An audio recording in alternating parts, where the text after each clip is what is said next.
Hello friends, James Stevenson back with part 11 of my Tesla earnings forecast video review series. I am joined by my co-host Loki, who has moved all the way to the edge of his bed over here. Let me try and frame this camera up better. There, that's a good way to get him in the frame. So you can kind of see the reflection of me in the Loki's spot reflection of the TV screen behind him. I have a 4K 70-inch TV on the other end of the table right here in front of me.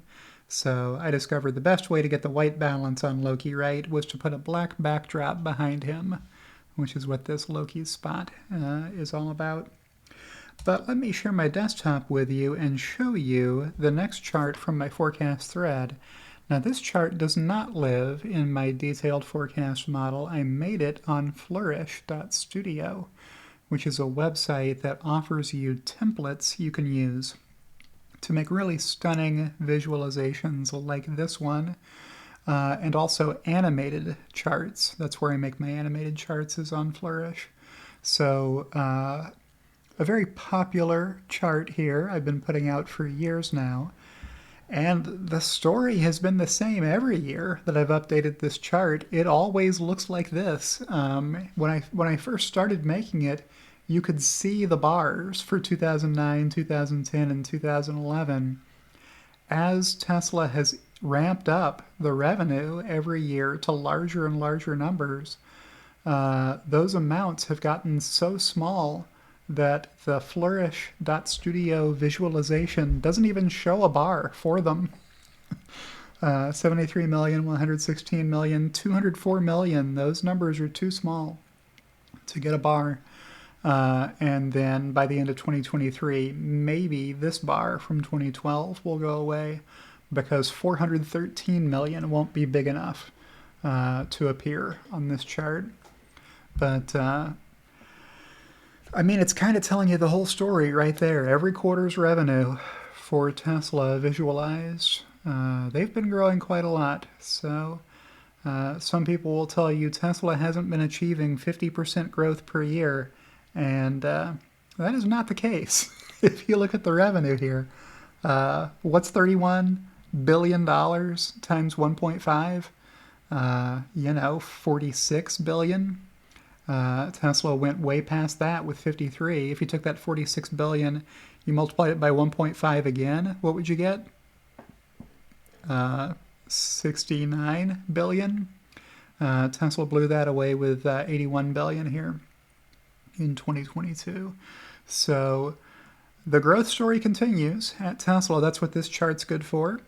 And the next chart, let me click in the right window first to hit the down arrow, is the Stephenson Indicator update. So people do ask me to update this chart sometimes, so I just include it along with my forecast threads charts. What's going on with Stephenson Indicator? Well, a bear market began January 3rd of 2022. I have marked that on the chart. Apart from that, I haven't made any edits to this. I'm just updating it as time goes by. What's Stephenson Indicator show you?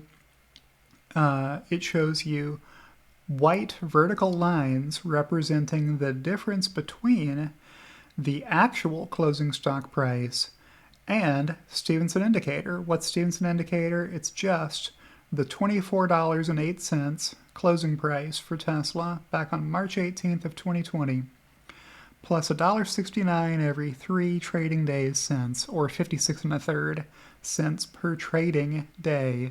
If you're trying to replicate this at home, the trading day portion is important. If you were to do this on calendar days, you'd be way, way off. And yeah, since that bear market began, Tesla's share price has fallen quite a lot. Bottoming so far, it appears to have bottomed at the beginning of January 2023-ish. And has recovered some since. There's a long way left to go to get back to Stephenson Indicator, which is over $400 now, and is going to be marching towards $500 throughout the course of this year. So will Tesla trade above Stephenson Indicator again in the future? We don't know yet. And Stephenson Indicator is not a price target, as I have tweeted at all times since the beginning. This is a joke. This is a joke technical analysis indicator here, which is why I put the TM after it to kind of put the exclamation point on how much of a joke Stephenson Indicator is. But that's a good place to end this week's video. Checking back in with Loki here. Maybe what I'll do is drop the height of my tripod here to get him better into the frame. And then I'll outro and say if you've enjoyed today's video, click the like button. If you're not subscribed to my channel already, why not go ahead and subscribe to my channel over here? And click the notification bell to get alerted whenever I post fresh videos. Thank you, as always, to my executive producers, Kathy Kitchler and Halter Ferguson Financial, as well as anyone who supports me through Patreon, where you get early access to these videos, or by joining my YouTube channel. And I'll see you in the next one.